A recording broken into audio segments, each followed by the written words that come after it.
Thank you, everyone. Thank you for inviting me. I also want to thank my former boss, who's here and sitting in the front, and John Bagalo, with no pressure, and John Bagalo, who is also a colleague from Cleveland, who has helped me understand nonprofits in a way I think that nobody else could, right from the field. So this is a Prezi, and you're all eating, so I'm going to go slow.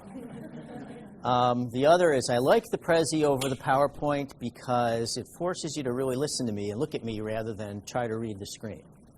So having that little pedagogical aside, this is a really big topic, and it has two big parts, and I only had 30 minutes, so I had to split them in two, so you're going to have to invite me back for part two.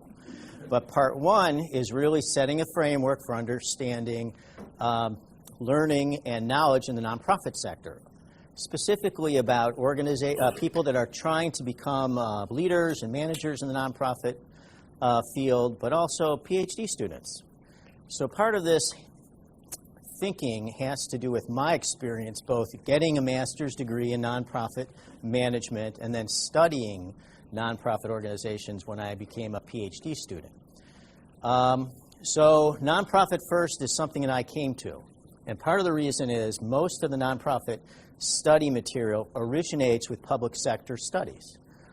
And I think part of that is because of the growth in public sector funding and the devolution from the 1990s and going back before, where there was an idea to make government less costly and less large, and therefore it should contract more. So that kind of thinking has really predominated the scholarship in the nonprofit sector. All right, let's try the first one. So that's who I am. I don't know where she found that icon. My graduate assistant put it, icons. These are the publications I'm citing. They're both things I've written. One of them I have with me. It's just a quick, simple piece from Stanford Social Innovation Review, where we first kind of talked about nonprofit first. The other is an article in a journal, which you can find. Okay, so let's talk about what nonprofit first is. Really, the study of the nonprofit sector has grown really fast and in great volume. And part of the idea was that once you had nonprofit research, organizations in universities that were actually studying how nonprofit actors operate in civil society, there was a great deal of curiosity about it. So really the field went from 0 to 60 in 10 years. And it's grown too. And in fact, it mirrors the size of the nonprofit sector, the growth of the nonprofit sector in the American economy, which is the smallest sector, but it's also the fastest growing. And if you really want, I can go find out where it says that, but it actually does say that. Okay, so in terms of academic research programs, so there was a period when there were 10 or 12 in the late 80s to now something like 300 academic research programs and degree granting programs and academic certificate programs that grant credentials in the nonprofit studies. Mostly it's in the field of management. And part of the reason to tell you this is because the focus on management does not preclude studying public policy. But people get jobs in management, and so they want to get an academic credential that helps them get a job.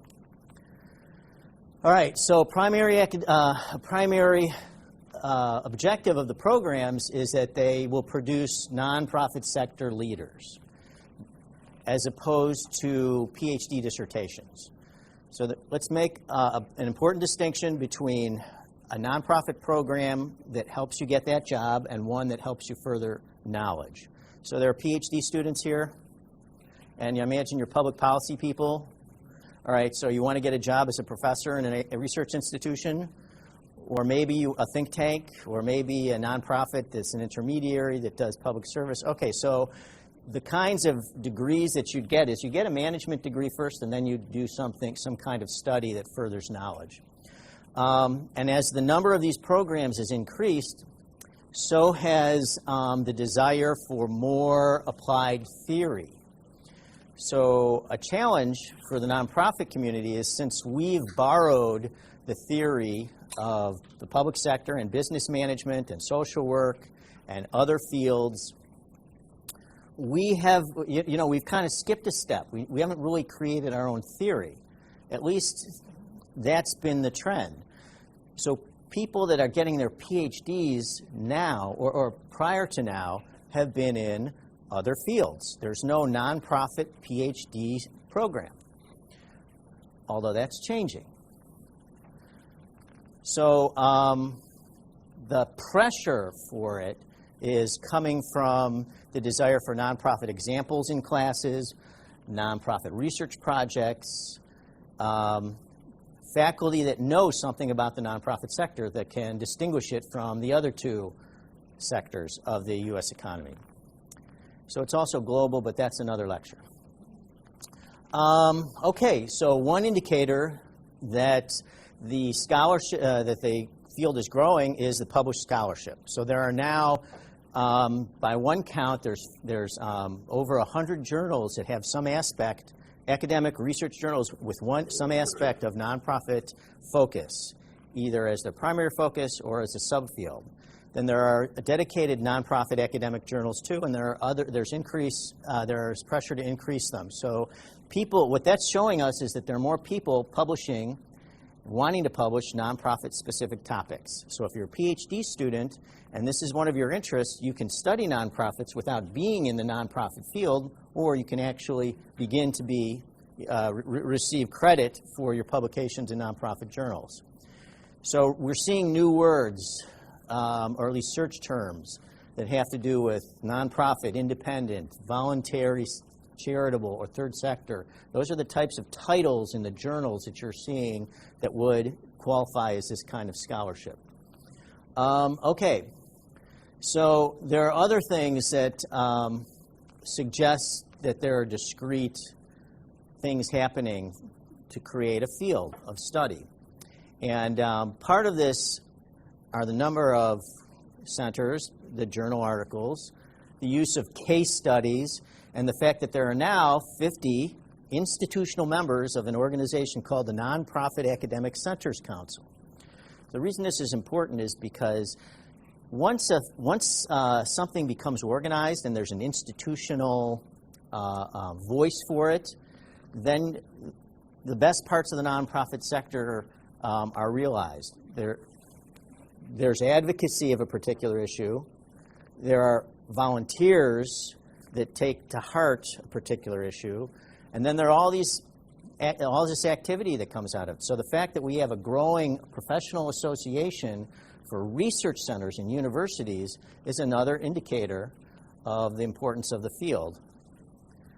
We also have members that are all over the world, and that's growing. And in fact, the NAC, NACC, is trying to expand its membership. And then I could talk to you about how, because we have to act like a real nonprofit, which means we have to generate money, and we have to do that by creating more memberships and being relevant to those members, but that's also another lecture for another day.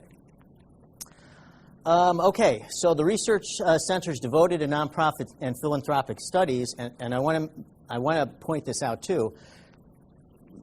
They're not just nonprofit studies. Remember, I started by saying nonprofit management was the field. Well, now the field is being called studies, nonprofit studies, and it also includes institutions that focus on philanthropy. Would you believe that the philanthropic nonprofit research center is the biggest and most important of all? Because it has a lot of money. And it's at Indiana. But it's another indicator, as well as other places like Arizona State University, the University of San Diego, North Park University, which have named research centers where there's a patron who's established an endowment that funds research activities in those centers. It's yet another indicator that the field is growing.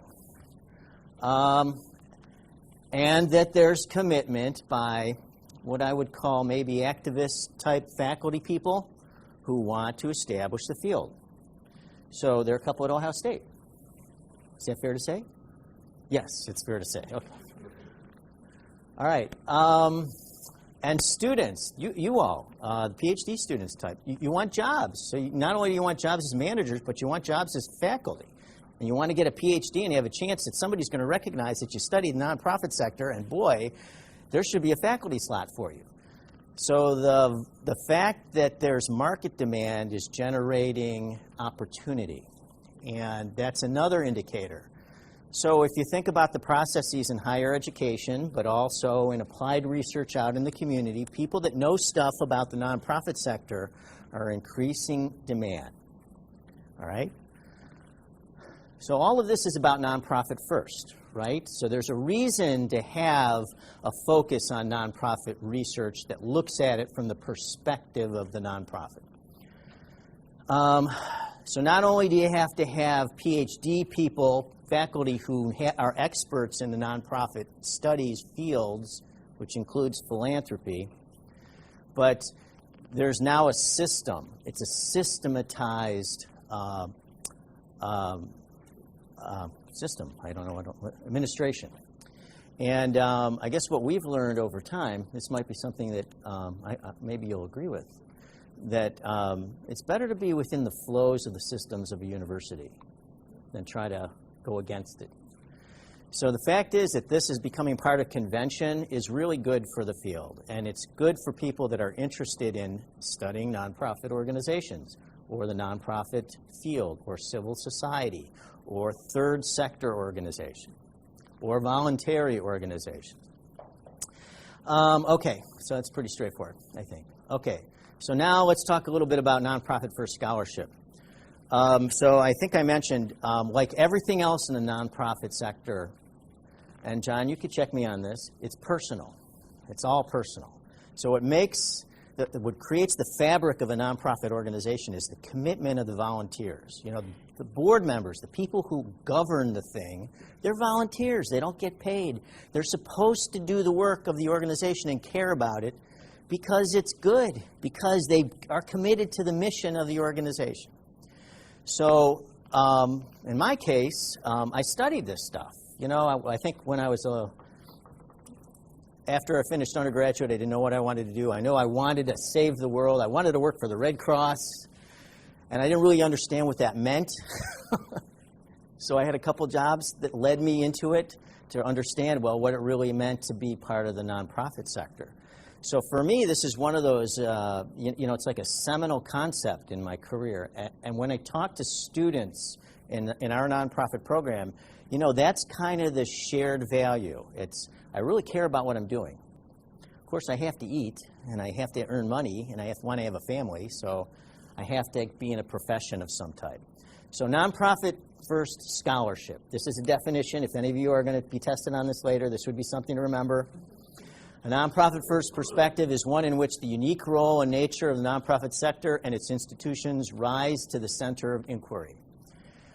It takes into account the professional conventions and behavior, nuances that are common to the nonprofit sector. And the reason I make this point is because all of the textbooks that I have read, even the nonprofit ones, they're either from the standpoint of public administration, public policy, or business management, or social work, which focuses on their field of expertise, and the nonprofit is a vehicle for providing their way of looking at the world. So if you're a nonprofit,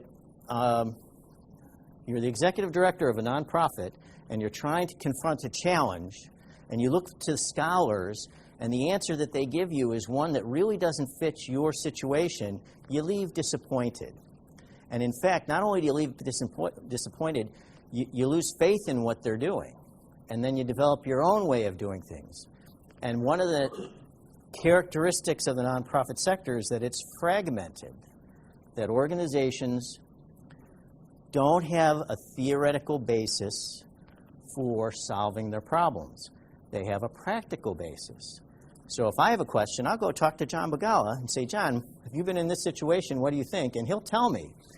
And the nonprofit executives, the executive directors, they tell us that that's how they learn. They learn from each other. Less so from going to school, and more so when they come together in school and they chat in between the breaks. So those 10 minutes when you go out to the bathroom and you get a drink of water, that's when all the nonprofit learning happens in your graduate programs. That means their tuition per minute's not bad. Let me think about that. So, okay, so part of the research that I've done, I wrote a book with my colleague Jeffrey Brudney, who is a professor of public policy at the University of North Carolina in Wilmington. He used to be the Levin Chair at Cleveland State University. He's an expert in volunteerism, but his background is in public administration, public policy. Actually, I think it's political science. But anyway, we're writing this book on partnership from the perspective of the nonprofit actors. And here we have the field of nonprofit studies, which is maturing. It's young, but it's maturing. Until this time, very few books or research articles are written explicitly about nonprofit partnership. The themes tend to be cross-sector. They tend to be an aspect of government contracting, cause-related marketing, some social innovation, but very few articles have to do with nonprofit partnership. So we've studied 52 organizations. This is the part B that I'll have to come back and talk in detail about.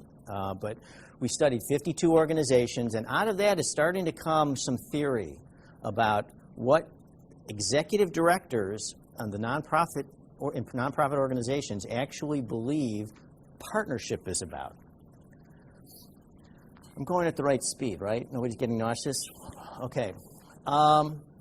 So the good news, I think, is, first of all, it's fascinating, and I love this stuff, and I'm able to do this while I have a full-time day job. But the fact is, it's really revealing when you ask 52 nonprofit executives to talk about their partnerships. The kinds of things they tell you are the soft skill things. It's like being in a marriage, a partnership. Trustworthiness, reciprocity, some kind of contractual framework. When we ask them what a partnership is, the first thing they say is whether it's got to be mutually beneficial. That's my word, not theirs. Believe it or not, taking 52 different executives and putting them together, you don't get the same language to describe anything. So making sense of it was quite a challenge. But the fact is, when you look at the clusters of reasons that people form partnerships in the nonprofit sector, they're different. They're differences than you'd hear from public administrators or business executives. So the language, for example, the language of nonprofit partnership is trusting. We want to feel good about it. We want to believe in each other. We want to support the other organization. In the public sector, you'll hear things about accountability and performance and function. In business, you'll hear things about a strategic alliance, like you're going to war. So and you're on the same team temporarily. So those are not subtle, those are very distinct differences. Okay, so I wouldn't know any of this unless I studied the nonprofits and I asked the executive directors.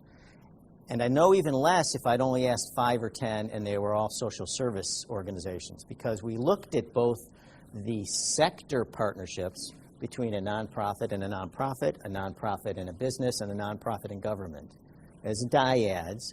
And we looked at subsectors: social service, arts, education, environment, and there are subtle differences between all of them. And so this idea about nonprofit first has real currency amongst both the executives and I think in the field of knowledge. When you go out into the arena, like I'm doing now and trying to explain this to you, and I'm hoping you're a little skeptical because I'd like somebody to argue a little bit, Ned. I don't get much pushback. And it's what I can't tell is it's because people don't care, they don't think it's important, or it's well, duh. And it could be some of all of that. Okay, so this is the book that we're talking about. It's an important perspective. I think it's absent from, the perspective is absent from the traditional public management studies. Other topics I've covered in the research from a nonprofit first perspective have to do with the relationship between philanthropy and the creation of public value. I don't think that's a connector that's often made. It's certainly not a connector that you see in public policy and public management, although we all know it, right? We all know that the foundation, the community foundation, is where, the resources come to do the innovative government stuff, the public-private partnerships. The role of cross-sector partnerships in creating public value, and I guess the idea is that I don't know how to say this clearly. The whole thing works. Civil society works because of the public sector, the private sector, and the nonprofit sector, not any particular one. And to me, that's another one of those nonprofit first conclusions. All right, so these are some of the things I've written. You just search my name, a couple, there's more, but these are the ones that I think are easy to find. Changing the way institutions of higher, okay. So doing this kind of work and trying to embed this thinking into a university is really difficult. First of all, you have to have a receptive dean, and also someone that institutionally that embraces this idea that there's a third way of looking at public policy. And the third way is, well, nonprofits, if you want them to be effective partners with government, then they perceive the world in way A, B, and C. So that if there's a request for a proposal that's put out by the city of Columbus, for example, that it not be too prescriptive in its restrictions, that there be some option and a little piece of the action for the nonprofits. Which means, if you're expecting me to collaborate with another organization, then just don't expect it to happen. We're looking for soft things to happen. We're looking for reciprocity of mission. We're looking for ease of collaboration. We're looking for resources that get generated by the collaboration. So having this conversation in the university is a challenge, but it's an essential one. All right, so the idea, I think, the takeaway, one of the takeaways is that the reason to care about nonprofit first is, in my view, because you remember I started this because I care, right? I care. I want my partners to value the relationship, which means I have to go more than halfway in the relationship. I have to make sure that they get their needs met so that my needs will get met. And I have to expect the same back. So some of this is kind of a squishy. You might want to say, well, that's social work or it's organizational behavior. It's been discussed. It's been studied already. And I guess what I'd say is these are not commonly accepted concepts. There is resistance to it because in the rush to do the work, to form a partnership, all the detail stuff gets swept under the rug. Who has time for that? Who has time to make sure that I connect with the executive director of the other organization? Or that I have a relationship with the mayor of a small town who wants me to create a food pantry? Or extend the services that I have? Or in the arts organization that wants to generate additional revenues by creating a market with through a social service setting. So interestingly enough, of the 52 organizations, there were 10 grant-making institutions, intermediaries, organizations that distribute money or make decisions or set policy.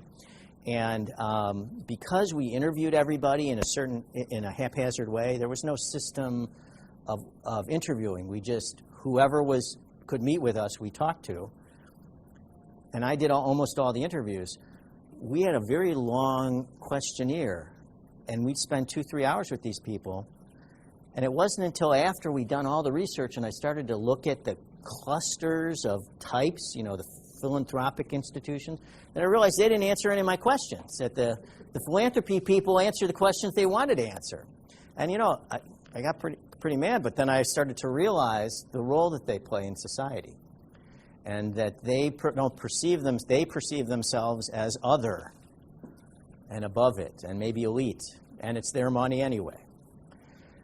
And I think that in partnership, in nonprofit first partnership, that's a pretty important fact, that if I'm an organization trying to raise money and be sustainable, and I don't understand the game, you know, the game, how can I possibly succeed at it? And won't it end up costing me in the end? And indeed it does. So to me, that's one of the important outcomes. And I think the scholarship does support it. The other piece that's kind of important is this starts to create the theory of the nonprofit sector in the United States. And it's important to make that distinction because each country in the globe has its own civil society. The nonprofit sector in our country is one of the generators of civil society and the caretakers and custodians, but it's not the same in other countries, even other democracies. So it's important to make that distinction. But I think the point is that now we can start to say there's a theory behind it, just like there's a theory for PA and a theory for business administration. I may not like it, but it's true. Okay, so as I said before, a practical application of nonprofit first is this should help organizations fulfill their missions. Since that's one of the primary goals in a partnership, we're entering into a partnership because we want to fulfill our mission. And yeah, I mean, I would hope that sooner or later that this kind of thinking would seep its way into public policymakers. That somehow someone who does advocacy with the state legislature, for example, might start to say, well, maybe you should think about this when you create a law. If you want to encourage partnership, these are the 5 things to worry about or to address. And one of the things that I've learned from working, you know, I've been very privileged. I got to work with some really cool people and a lot of legislators and former legislators, and they don't know stuff that we think they know. And they write laws and they do, they carry out work with good intentions that often have not so good outcomes. So I would want, when I go advocate, I would want to make sure that I said, yes, Mr. and Ms. Legislature, this is the law, but these are the conditions here. These are the 5 conditions. And to me, that's what the nonprofit first philosophy would establish. And I think that's it. Okay. So I guess the other complaint maybe is just in closing to say, and then we've got like about 40 minutes, 50 minutes.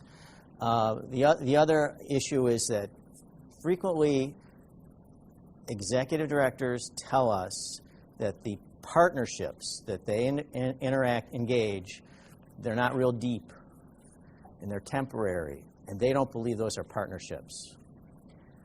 So maybe it's a matter of semantics, but I actually think, I take very seriously the word partnership. So that's really the frame for the research that I'm doing with Jeffrey Brudney on nonprofit first partnerships. And before, I mean, I can give you some more examples and some more little anecdotes, but before I go on, are there any questions or anything you want to ask about that? Yes?